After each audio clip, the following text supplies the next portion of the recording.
Hey there, everybody. Thanks so much for joining me here on Wave Now. I'm Myra Ansari. It is a little after 11:30 here on your Tuesday. So we are waiting for uh, Kentucky Attorney General Daniel Cameron. He's also the Republican candidate for governor. He's going to be talking about education in Kentucky.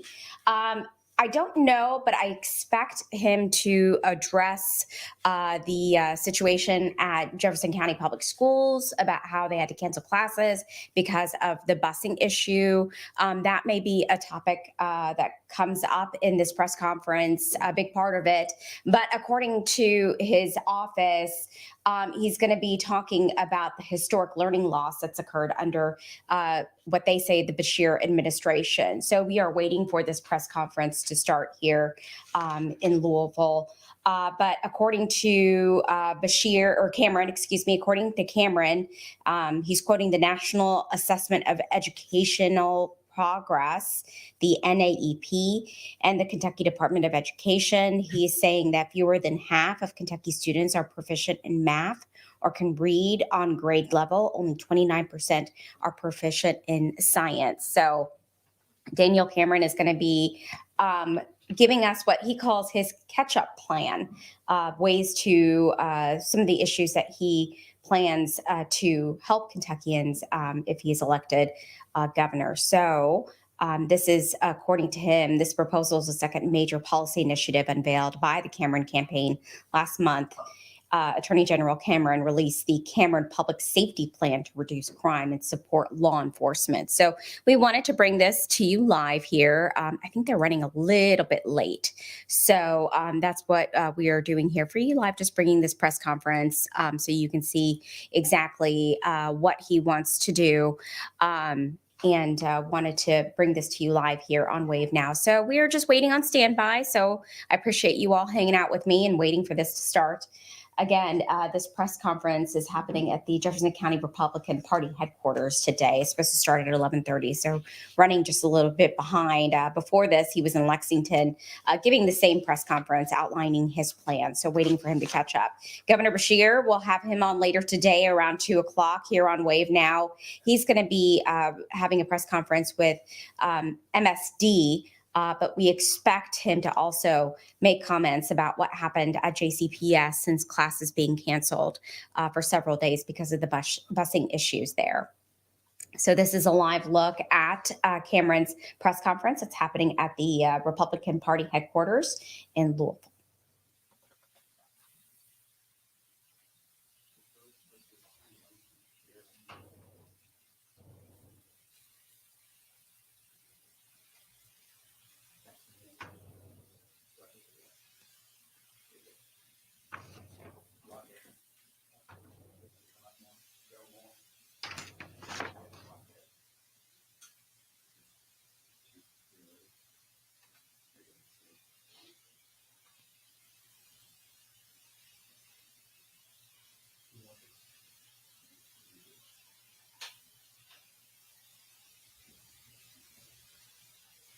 And it looks like those are some things in his catch-up plan, fully funded tutoring program.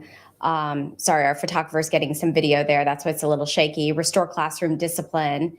And I missed the other one down there, but I'm sure he'll pan down and I'll get a look at that as well. So restore classroom discipline, one of his points that he'll be making today.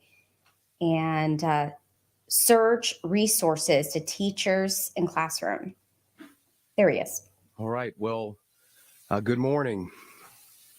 I want to thank you all for joining us today for this important announcement on the future of education here in the Commonwealth.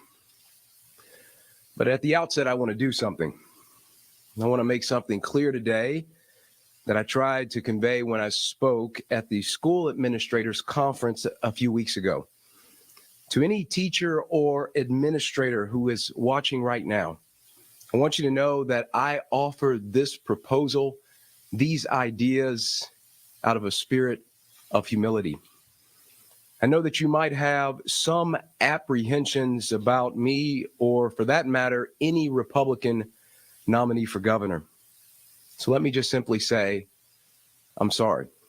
Sorry for any comments that have made you feel less than valued or have led you to have serious misgivings about the Republican Party on the topic of education.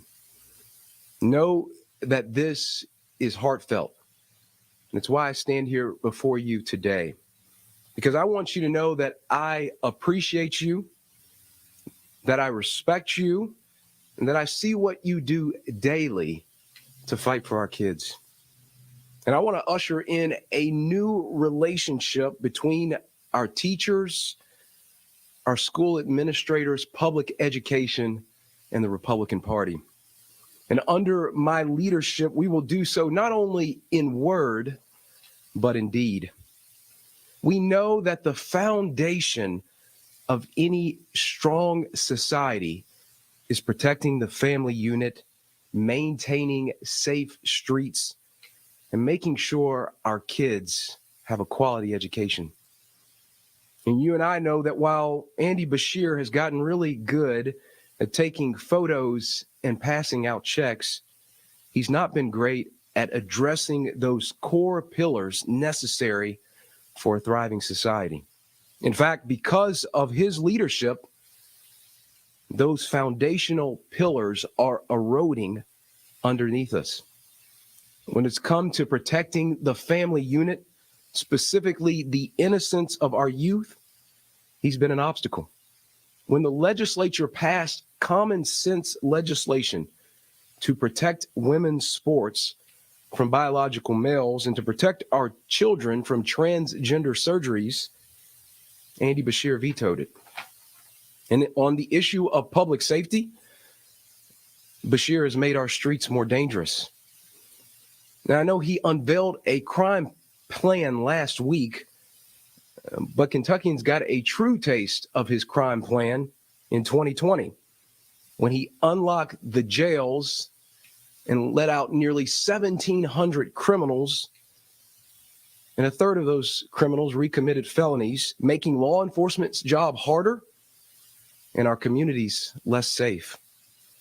And his record on education has left our future generations floundering.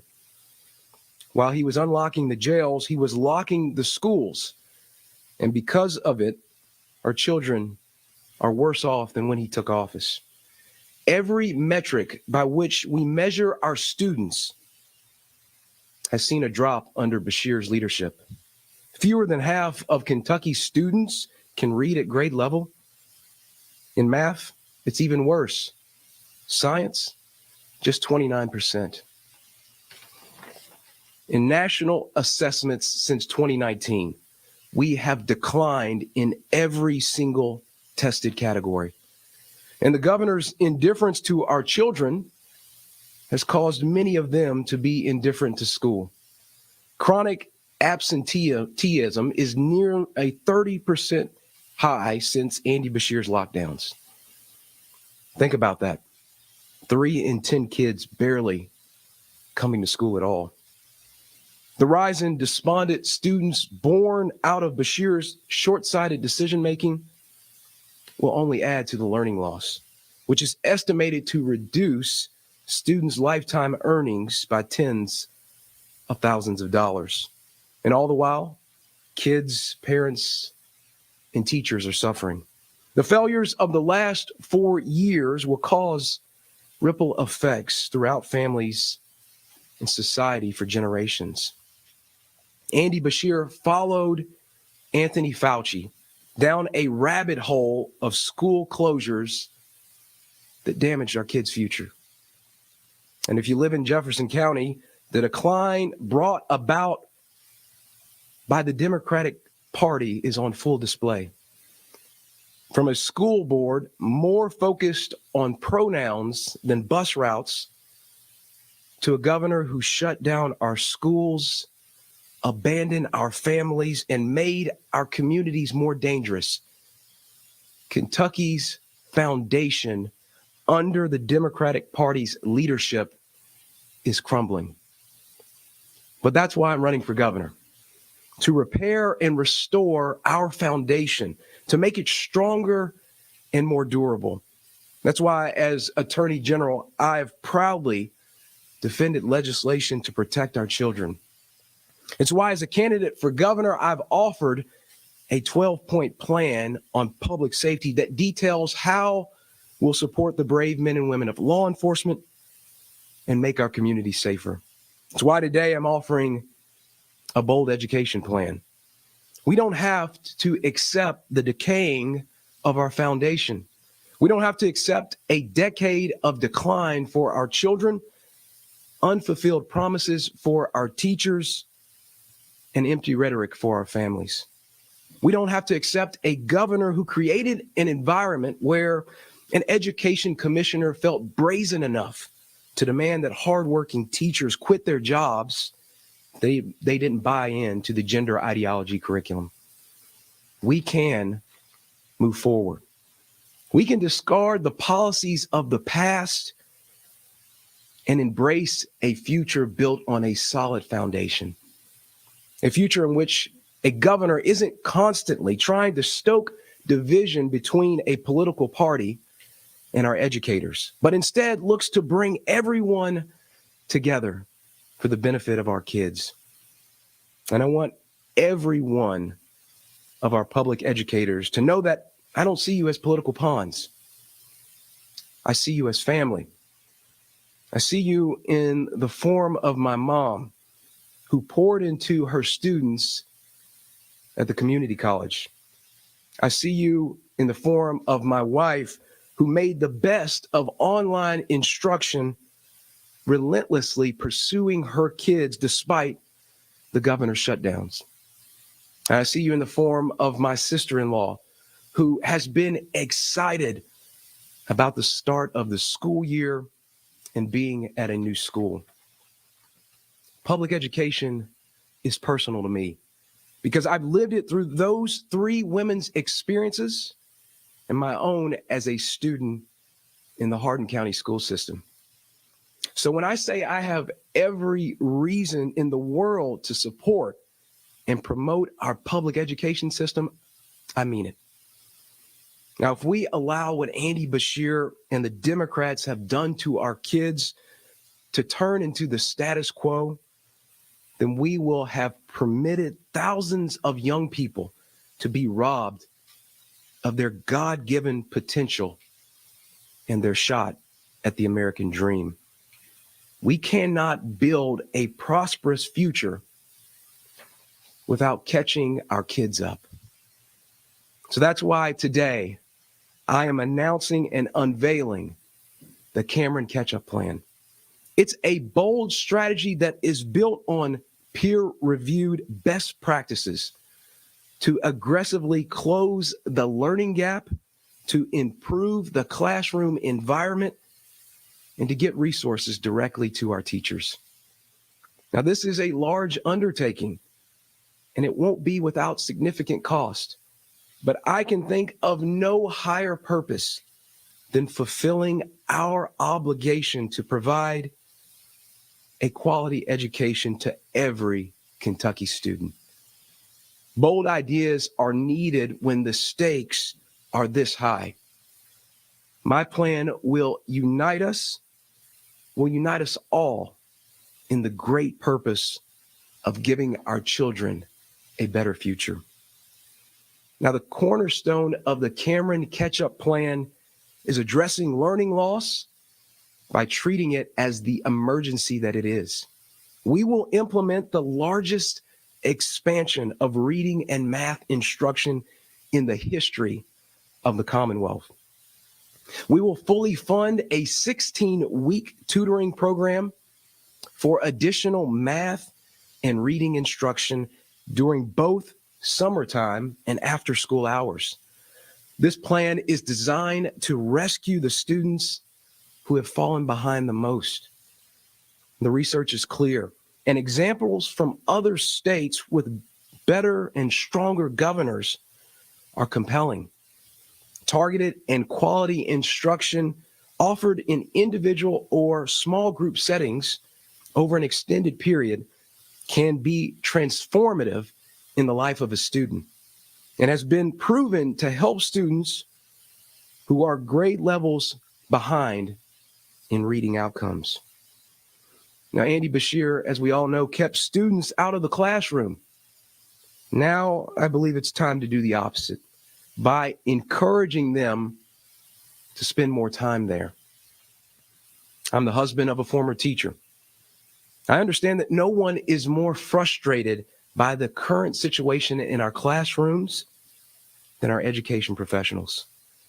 That's why in my first budget, I will ask the General Assembly to create bonuses for teachers who choose to participate in the Cameron Catch-Up Plan as a summertime or after-school instructor. My administration will also partner with state universities to recruit education students to serve as tutors. In return, they will receive a stipend and invaluable hands-on experience. Now, our neighbors to the south have created a similar initiative. In the second year of Tennessee's program, more than 92,000 students chose to participate. And virtually every single district was able to adequately staff its summer learning camps with quality education professionals. In short, our kids will get more reading and math instruction from high-quality educators who will be fairly compensated for their additional service. We will also work with education leaders to return to proven methods of instruction, including phonics-based reading. And we'll add a new reading interventionist expert in every district through the Kentucky Department of Education as a resource for educators to help them implement the Cameron Catch-Up Plan. I also know from discussions with educators that we need help inside of the classroom on a daily basis. The second pillar of the Cameron Catch-Up Plan involves critical policy changes to improve student performance and the classroom environment. From the teachers I've talked to, restoring order in the classroom is one of the biggest emerging challenges since the Beshear lockdowns. A recent national survey found that 81% of superintendents report classroom behavior is becoming worse. Disruptions prevent students from learning and threaten the safety of educators and young people. And they drive good and honest teachers out of the profession. We cannot and we will not accept chaos in our classrooms. Thankfully, this year, the General Assembly, led by Representative Timmy Truitt, who is also a principal at McKee Elementary in Jackson County, passed a bipartisan bill empowering teachers to address disruptive behavior. It's a good start to a serious problem. And my administration will continue to give teachers and administrators the tools to maintain discipline and make sure that their classrooms are a place of learning and discovery. Now, to further improve classroom safety, my administration will enforce current state law that requires a school resource officer be present in every school. I know some districts are working in good faith in this area, but need more support to get it done. We will give them the help that they need. However, I will say it is somewhat disheartening that our largest district has worked to undermine common sense school safety measures. At the same time, we are witnessing a troubling rise of gun confiscation in schools. Just like our law enforcement officers who walk the beat or man a patrol car, the resource officers who serve our schools deserve our full support and respect. We will not tolerate districts that choose to play politics with the safety of our schools and our children. Finally, the third pillar of the Cameron Catch-Up Plan reduces bureaucracy and gets additional resources into the classroom. Kentucky has been ranked one of the worst in the nation for overall return on our educational investment. Now, this is certainly not the fault of our teachers. This is the fault of government and bureaucracy under which they labor. We must reduce administrative bloat and bring relief to teachers who report an ever increasing bureaucratic burden. They spend so much time on paperwork and the professional growth program plan that they should be spending that time on teaching. And that's going to change on my watch. Now, what some have said or done, despite that, let me assure you that the Republican Party in this state under my leadership will fully support our hardworking teachers in word and in deed. Teachers are not the enemy. They are the key to restoring our kids' futures, and they deserve our respect. Working with the General Assembly, my administration will set the first ever statewide base starting pay rate for new teachers at $41,500. Now, I want to note here as well that if there is any school district that is paying our starting teachers more than that, that is terrific.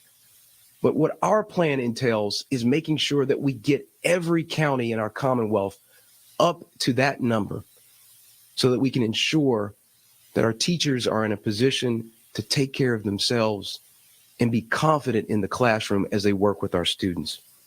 We'll also introduce a stipend for student teachers and create discretionary funds for superintendents to pay long-time and proven educators. Kentucky will be more than competitive with surrounding states when it comes to fairly compensating and attracting new classroom teachers. And we will incentivize teachers who have left the classroom to come back. In every one of our 120 counties, we should ensure that teaching is a desirable career path and help dedicated professionals pursue this vocation. I am certainly not afraid to spend money on teachers and students. Money spent in the classroom is far better than money spent on bureaucracy. In fact, it provides a lift to our whole economy. Finally, I'm going to dedicate resources and direct the Kentucky Department of Education to find and return our lost students to the classroom. We simply cannot allow a lost generation of students to drift away, doomed to a life of government dependence or even a dangerous fate like drug addiction. So this is the Cameron Catch-Up Plan, an historic expansion of reading and math instruction, a restoration of order in the classroom, a concerted effort to reduce Kentucky's epidemic of truancy, and a surge of resources directly to the teachers who deserve our respect and our admiration. Now, Kentucky has historically been a leader on education innovation, and we can be once again if we have a governor who is willing to be honest about the challenges we face and then is prepared to go big to fix them. I'm asking the people of this Commonwealth for the chance to be that governor that goes big. And that's the key difference in this campaign. Governor Beshear has no plan to address this generational learning loss crisis. And even if he did, he has no serious relationships with the General Assembly. He can't do anything about these problems, but I can and I will. In many ways, he has worn out his veto pen, and because of it, I think he's worn out his welcome. The very budget reserves that will allow us to fund this plan were vetoed by Andy Beshear. Now, my plan was developed in consultation with legislators and school leaders, something that this governor has never done. My administration will bring an unprecedented level of collaboration in Frankfort centered on supporting our students and educators. Working together, we are going to deliver solutions, not empty rhetoric. We'll help Kentucky students make sure that we catch up, not leave them to fall further behind. And we'll make Kentucky the best place to live, the best place to learn, and the best place to raise a family. Because that is what our kids, our grandkids, and our future generations deserve. Thank you, and God bless you. Happy to take any questions that you all might have. Yes, ma'am. So as recently as last year, you were a big proponent, supporter of school choice measures. I'm curious if that fits in this plan at all, if you still support those. Well, as I've shared on numerous occasions, I believe that today, in this moment, what is needed is a plan that focuses on how we get our kids caught up. And the lion's share, the majority of our students are in our public school system. And so we need to focus resources on making sure that our hardworking teachers know that they are respected and appreciated, to make sure that our families understand that there's going to be a governor that's going to fight daily to make sure that we catch our kids up, and that our students know that there is a governor in charge that's going to be looking out for them. Obviously, am grateful for the opportunity to be the Republican nominee, and I believe firmly in the responsibility that we have to our public education system and provide expanding opportunity and choice for our kids as well. Attorney General, if you were to become governor, Yes, ma'am. would you support breaking the CPS into smaller districts? Well, I understand that that is something that has been floated by members of the legislature, but I just want to go back for a second and say how challenging and how sorry I am for so many parents that last Monday didn't know where their kids were, didn't know where on the bus route. A lot of kids, as they are earlier in life, they don't carry cell phones. And so just think about the worry and concern that a lot of parents had when their kids, in which some of them didn't show up until 10 o'clock at night. So my heart goes out for the parents. My heart goes out to the bus drivers that were put in a situation that they never imagined. And I just remind people that, one of the challenges that I think we've seen out of Democrat leadership, out of the Democratic Party's leadership, whether it's Andy Beshear or some of the members of our school board, is that they focused and placed way too much emphasis on how to defy Senate Bill 150, as opposed to getting ready and prepared for the new bus schedule, the new bus routes. And so I want to be a governor that is engaged. I want to work with our largest school system to make sure that we are in a position where this never happens again. That is my commitment to the people here in Jefferson County. That is my commitment to the men, women, and children of all 120 counties. You're going to have a governor that not just pushes out the talking points of the past. We've got to have leadership in this state that is ready and willing to meet the moment. That's the type of governor I'm going to be. So you're saying you want to be looking into smaller districts? Well, again, I certainly think that, it's important to have, conversations about how we can best help the Jefferson County public school system. And I know there are a lot of well-meaning, well-intentioned individuals that want to be engaged in this. For instance, UPS. They are a big contributor to the economic vitality of this state. They want to be engaged in figuring out how we can help so that we can get our kids back in school. It's unacceptable that some kids, at the very earliest, will not be back in school until next Monday. That's unacceptable, especially if you think about it in the grander context of a governor who shut down our schools for nearly 2 years. We cannot afford to delay the opportunity for our kids to be in school, to be engaged in classroom instruction. because Andy Beshear has put them in such a bad position. That, again, is why, and that was the genesis for the Cameron catch-up plan. You spoke of the 2019 School Resilience and Safety Act that required students to have SROs and also mental health professionals. But that was sort of an unfunded mandate. So how will you help those schools that don't have the resources get that done? Yeah, I firmly believe that when it comes to state government, looking at the Kentucky Department of Education, we have a responsibility to help make sure that we have resource officers in all our schools.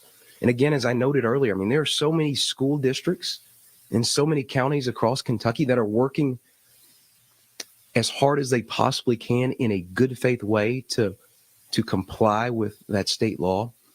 But again, our state and our General Assembly, we've got to have some skin in the game. And so I'm going to do whatever I can to make sure that there are resources on the ground to make sure that we have school resource officers in all our schools. I'm sorry.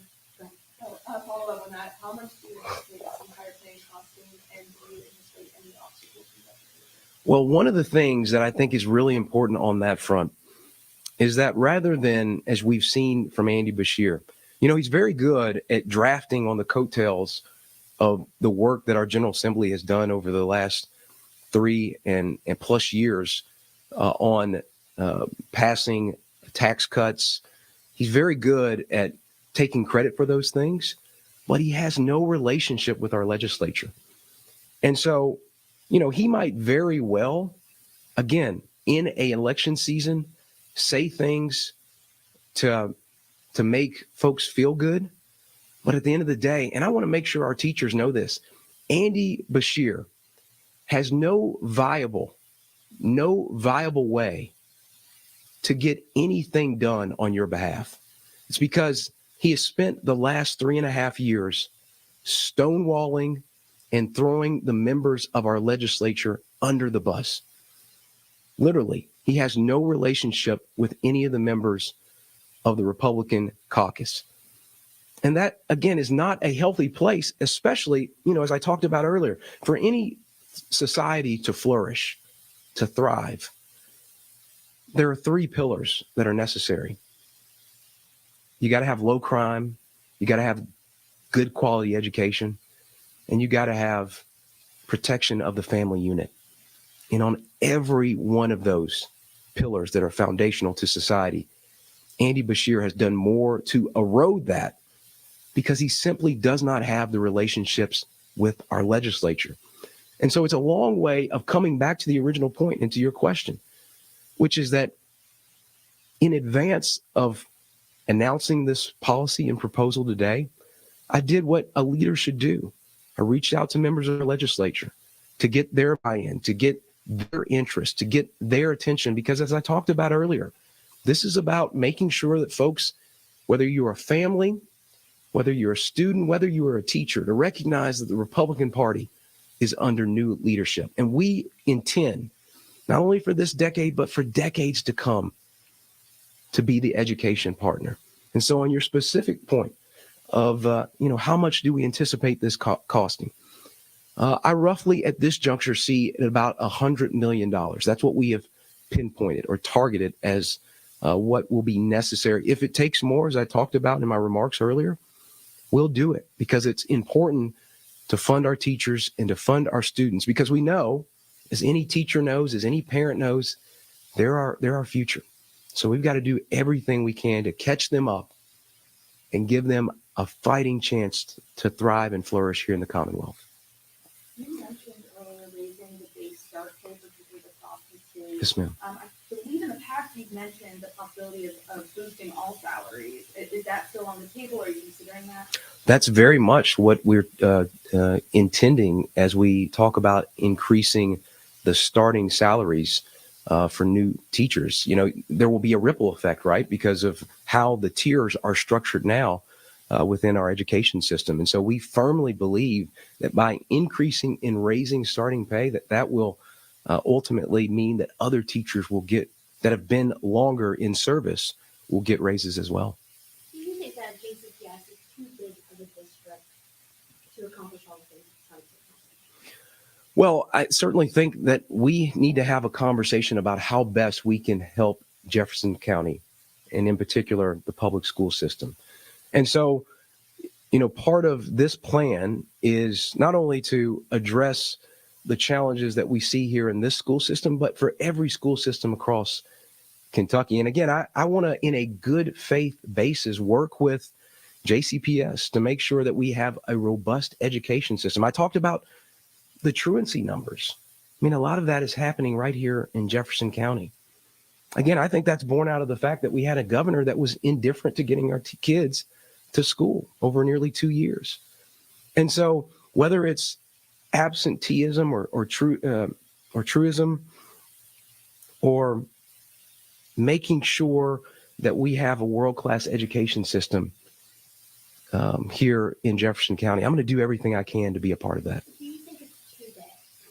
Like, and more specifically, yes or no, would you support the district being broken up? Well, again, I think at this juncture, what I think is important is that our General Assembly, that members of JCPS, that parents have a conversation about this. I don't think it's important. I think, a governor, and that's one of the things that I think we've seen a lack of from Andy Beshear. As I've told you, that I've already collaborated and consulted with our legislature. I've talked to administrators and school leaders. The big key and the big takeaway is collaboration. And so on a big subject, a big topic like this, it would be a disservice for me at this juncture to make some direct statement on whether JCPS is too big, because I want to get with folks in the room. Again, our school board members, our teachers, our parents, and have a discussion about what it looks like to go forward and have consensus. That's what a governor has to be about. Governor has the great ability and the authority, and I've done this as Attorney General, to be a convening authority and to get people in a room, whether it's the opioid epidemic or whether it is the crisis that we are facing here in Jefferson County. Look, again, I told you earlier, I've got skin in the game. My wife is a school teacher. My sister-in-law is a school teacher. My mom was a public educator. I want to make sure that our public education system is the best version of itself. And again, in a school system that services so many of our kids, I want to look at ways in which we can better and improve it. Would funding and charter schools be a priority in your administration? Well, I think, again, what this plan is about catching up our kids that have suffered through the shutdowns that were caused by Andy Beshear. And as you look at some of these numbers that we have identified here, and you look at some of the things that we want to do, this is an aggressive proposal and a set of ideas that has been put forth to address the challenges that we see within our public education system. Again, I stand in support of expanding opportunities and choices around Kentucky. But again, this is about our education system here in the Commonwealth as it relates to public education. So many kids are in the system right now, and so many kids have been failed by Andy Beshear. I tell people all the time, one of the great ironies of the governor and his press conferences, and you all, if you're parents, you know this, that at some point kids were allowed to go back into our schools. But our teachers were forced to wear masks. And if you know about the relationship between a teacher and a student, it's really important for a student, particularly a young child, developmentally, to be able to follow the lips and pair that with the words coming out of a teacher's mouth. Otherwise, you see some of the developmental delays. This is just, part of just a child's development. But one of the things that we saw is that Andy Beshear would walk up to the podium with his mask on, take his mask off to communicate to the state. But at the same time, in a moment where our teachers need to be able to communicate in a way that our students can understand, he didn't grant our teachers that ability because he didn't think it was as important. And that's a shame.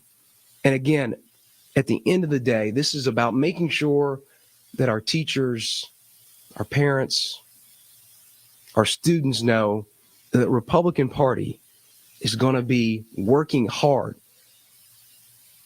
for the remainder of this decade and for decades to come to make sure that this is an education state, not only in word, but also, as I talked about earlier, in deed. And that's what this plan's about.